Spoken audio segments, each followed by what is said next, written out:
berdoa dulu.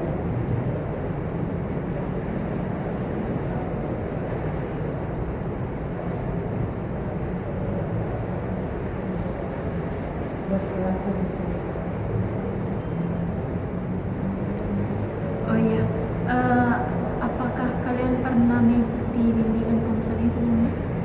Belum pernah ya. Ada yang tahu apa itu bimbingan kelompok? Tidak tahu ya. Tidak tahu ya. Karena baru pertama kali dengar juga ibu. Jadi bimbingan kelompok itu proses bimbingan yang dilakukan secara bersama-sama oleh seorang pembimbing kepada sekelompok individu yang memiliki masalah atau kebutuhan yang serupa.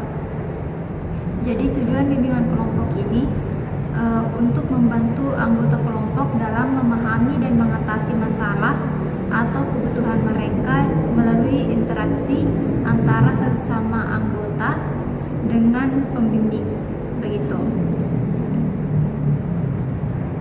Nah, jadi di sini nanti ada 4 tahap. Tahap pembuka pembentukan, tahap transisi, tahap inti, dan terminasi atau tahap akhir.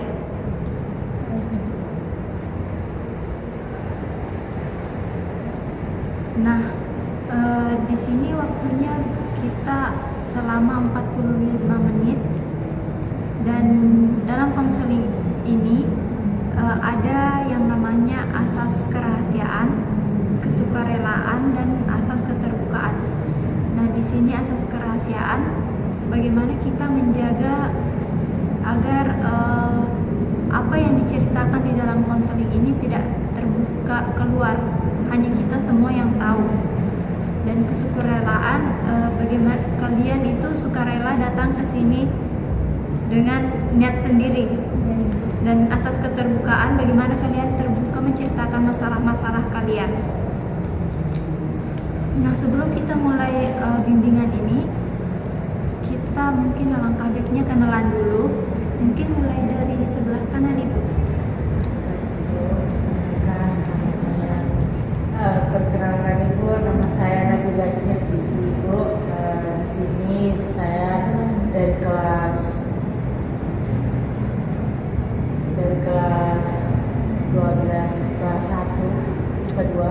Baik Bu, terima kasih atas kesempatannya. Perkenalkan, nama saya Nabila Lukman dari kelas 12 IPA 1. Baik, perkenalkan nama saya Ulvia, saya dari kelas IPS 3. Perkenalkan nama saya Rifka Budiman, saya dari kelas IPA 3 ya. Oke, kalian sudah mengenal satu sama lain? Ya, Ibu sudah kenal teman saya ini. Iya. Oke, agar kegiatan ini lebih semangat lagi, kita mungkin akan melakukan ice breaking. Masya Allah, semangat saya ini, semangat ini. Bagaimana itu Bu? Nah, ice breakingnya itu ice breakingnya itu sambung kalimat. Waduh, Kita sambung hati. Dan kalau orang pertama yang sudah menyebutkan kalimat, nah dari kalimat itu kata terakhirnya akan diambil awal dari kalimat orang kedua. Mengerti? iya mengerti Bu. Bisa dimulai? Siap ya Bu, siap. Mulai dari mana? Kita mulai dari mana? Saya Oke, silahkan. tunjuk Ibu atau begini? Atau begini? Sesuai Udah, bagaimana ini tadi? ke kanan saja. Sama-sama. Kata kedua? Iya. Kayak jelas. Ya coba nih. Iya, baik. Saya mulai ya Ibu. Ya, kalau dulu saya. Jadi saya habis makan nasi.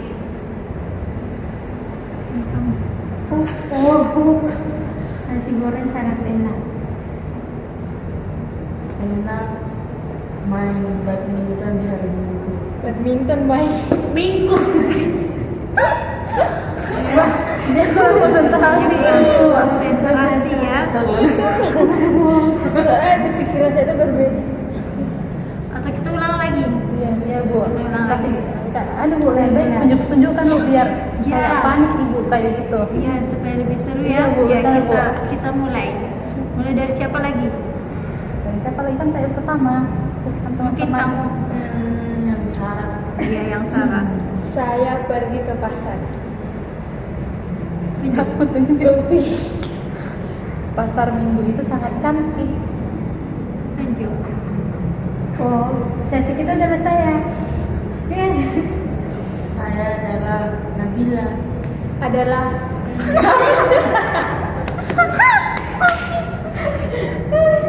Sepertinya memang Nak Len ini agak kurang fokus ya. bukan. Nah, dari ini semua kita bisa mengambil tema meningkatkan konsentrasi dalam belajar. Iya. Nah, Terlalu kurang konsentrasi. nah sebelumnya posisi duduknya bagaimana? Sudah nyaman atau mau ditukar? Nyaman Bu. Sudah terlibat di zona nyaman. Oke, sudah nyaman ya. Sudah siap mengikuti bimbingan kelompok ini? Siap, siap Ibu. Jadi tema kita tadi itu meningkatkan konsentrasi dalam belajar. Nah, jadi konsentrasi dalam belajar itu memfokuskan perhatian yang disengaja dari suatu kegiatan tertentu, pencapaian suatu tujuan dalam rangka waktu yang pendek atau penyelesaian satu tugas yang telah ditentukan. Nah, pada intinya konsentrasi ini adalah pemusatan perhatian, pikiran, jiwa, fisik pada suatu objek. Konsentrasi belajar merupakan kemampuan memusatkan perhatian pada pelajaran. Lebih lanjut, pemusatan perhatian tersebut tertuju pada isi bahan belajar maupun proses belajar yang dilakukan untuk memperkuat perhatian pada pelajaran. Guru perlu menggunakan bermacam-macam strategi belajar mengajar dan memperhitungkan waktu belajar serta selingan istirahat.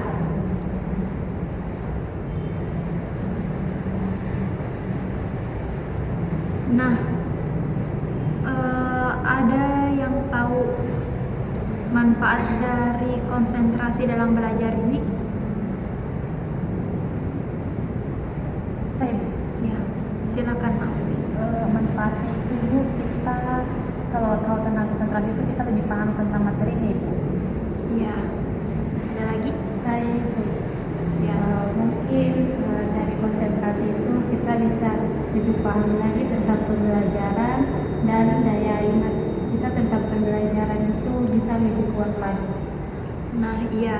Jadi manfaat dari konsentrasi dalam belajar ini kita bisa memiliki pemahaman yang lebih mendalam.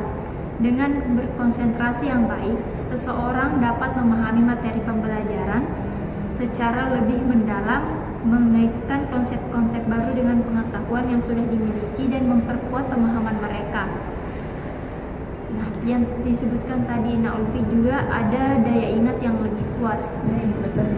Nah, konsentrasi yang baik membantu dalam membentuk dan memperkuat ingatan seseorang yang fokus pada materi pembelajaran, cenderung dapat mengingat informasi tersebut dengan baik dalam jangka panjang.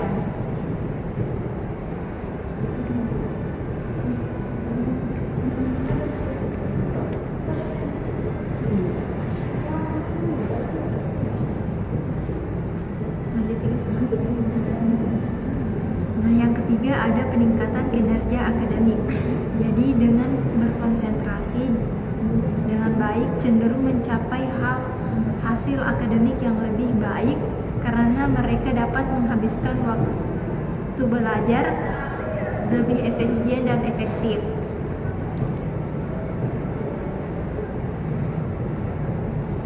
Nah, Jadi ada yang tahu ciri-ciri dalam belajar? Saya Ya, silakan. Adapun ciri-ciri dalam konsentrasi belajar itu yang pertama fokus kan pandangan tertuju pada guru, papan tulis dan media pembelajaran. Dan yang kedua yaitu perhatian. Di sini itu kita harus memperhatikan sumber informasi dengan seksama atau dengan baik. Dan yang ketiga yaitu sambutan lisan atau biasa disebut verbal response. Di sini itu fungsinya untuk bertanya untuk mencari informasi tambahan apabila kita memiliki kesusahan dalam memahami pembelajaran. Mungkin itu saja Ibu yang saya tahu. Siapa lagi ada yang bisa melanjutkan? Saya Ibu. Nah, silakan. Yang saya tahu ini Bu, untuk ciri-ciri itu ada yang menjawab, yaitu kita itu mampu menjawab dengan positif apabila sesuatu dengan masalah, negatif apabila tidak sesuai dengan masalah, dan ragu-ragu apabila masalah tidak menentu. Selanjutnya itu saya juga tahu itu memberikan pernyataan atau statement untuk menguatkan, menyetujui serta menyanggah dengan alasan atau tanpa alasan Ibu. Dan yang terakhir yang saya ketahui itu ambutan psikomotorik, yaitu ditunjukkan oleh perilaku membuat catatan atau menulis informasi dan membuat jawaban atau pekerjaan. Seperti itu yang saya ketahui. Jadi berdasarkan penjelasan Nak Ulfi dan Nak Rifka dapat disimpulkan bahwa konsentrasi belajar merupakan kemampuan seseorang untuk mempusatkan perhatian terhadap objek yang dipelajari selama proses belajar dan mengesampingkan hal-hal yang tidak berkaitan dengan objek-objek tersebut dengan indikator adanya fokus pandangan, perhatian, dan sambutan lisan, kemampuan menjawab, memberi pertanyaan, dan sambutan psikomotorik. Nah, mungkin dari apa yang tadi Ibu jelaskan, mungkin kalian bisa ceritakan hal-hal yang membuat kalian sulit dalam berkonsentrasi dalam belajar. Mungkin mulai dari Nak Nabila dulu.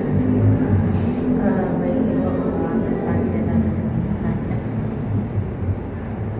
Baik, adapun yang kadang membuat saya tidak konsentrasi dalam belajar itu terkadang saya sering merasa tidak fokus di dalam kelas. Salah satu ketidakfokusan itu sehingga menjadikan tidak konsentrasi adalah sering adanya guru-guru yang tidak memberikan pelajaran sesuai dengan gaya belajar yang kita mau dan suara bising yang ada di luar kelas.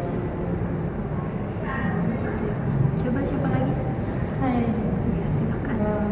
saya itu sering merasa sulit untuk berkonsentrasi belajar pada saat malam hari. Dan saya sering merasa mengantuk atau lelah setelah melakukan aktivitas seharian di sekolah, dan itu membuat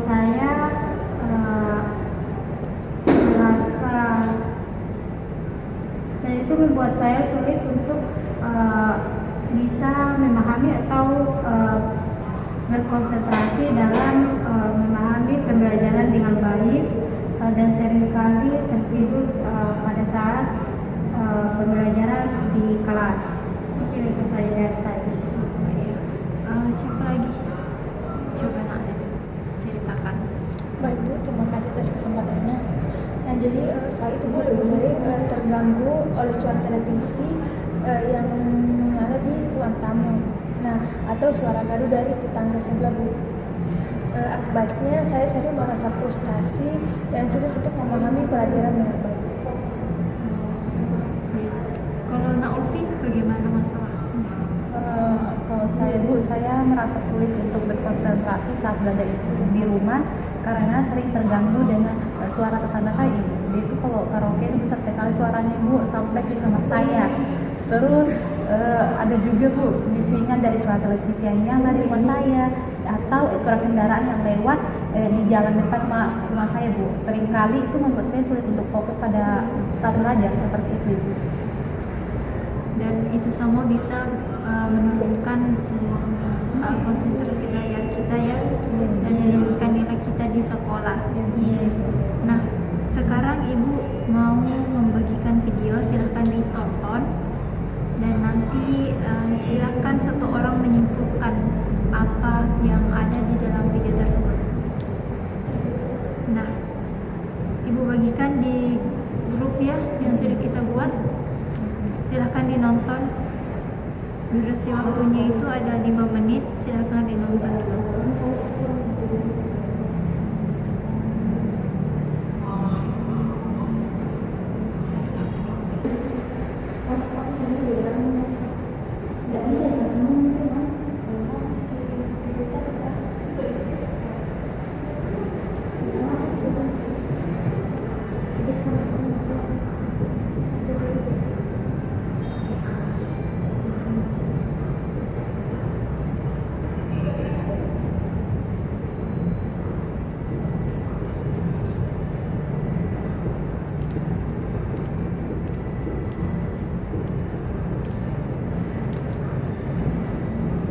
Saya sudah selesai Bu menontonnya.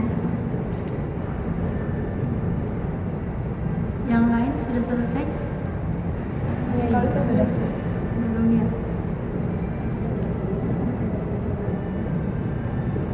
Ya sudah.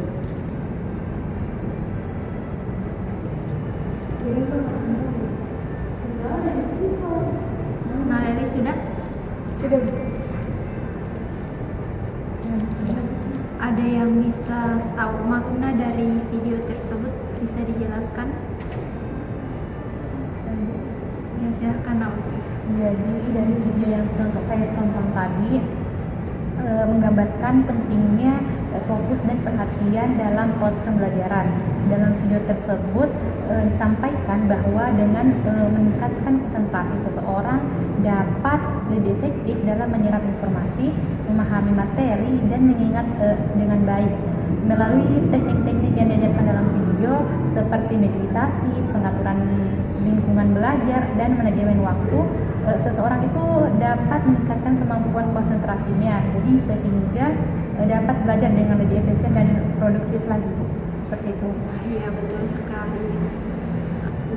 Nah, sekarang Ibu mau membagikan LKPD, silahkan dikerja.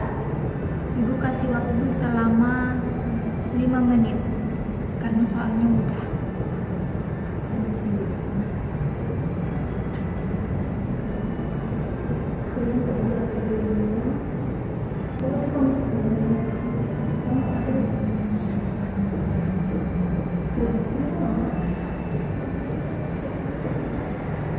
Sudah selesai?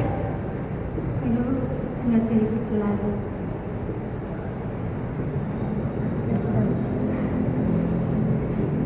Saya sudah Ibu. Nah, Nabila sudah? Sudah Bu. Oke, baik. Jadi dari apa yang Ibu jelaskan dari pertemuan ini, apa yang kita lakukan, apakah kalian sudah memahaminya? Sudah Ibu. Sudah ya? Baik. Jadi apabila ada yang belum dipahami, silakan tanyakan langsung ke Ibu, pergi ke ruang bimbingan dan konseling. Nah, mungkin sebelum kita akhiri, ada yang bisa menyampaikan pesan dan kesan dari pertemuan ini? Mungkin Nabila? Baik, terima kasih Bu. Terkait tadi proses konseling yang kita lakukan dan penjelasan dari Ibu, saya sangat terima kasih Bu atas proses bimbingan yang dilakukan, sehingga saya dapat mengetahui di mana sebenarnya titik daripada hal yang harus saya lakukan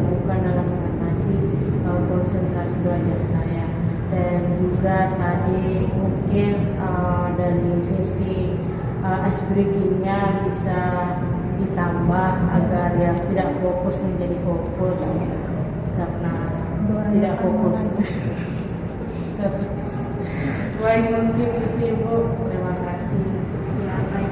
Terima kasih semua atas partisipasinya. Ibu harap kalian bisa meningkatkan konsentrasi kalian dalam belajar agar nilai akademik kalian bisa meningkat dan prestasi belajar kalian bisa meningkat lagi. Jadi sebelum kita akhiri sesi bimbingan konseling ini, bimbingan kelompok ini, mungkin ada yang bisa memimpin doa sebagai pengakhiran. Yang jadi Baik Ibu, saya saja kembali. Silahkan. Baik teman-teman sekalian, ada apa yang telah kita dapatkan dalam bimbingan tadi bisa diserap dengan baik. Maka dari itu mari kita bersama-sama berdoa untuk menutup bimbingan kita pada hari ini. Berdoa dulu.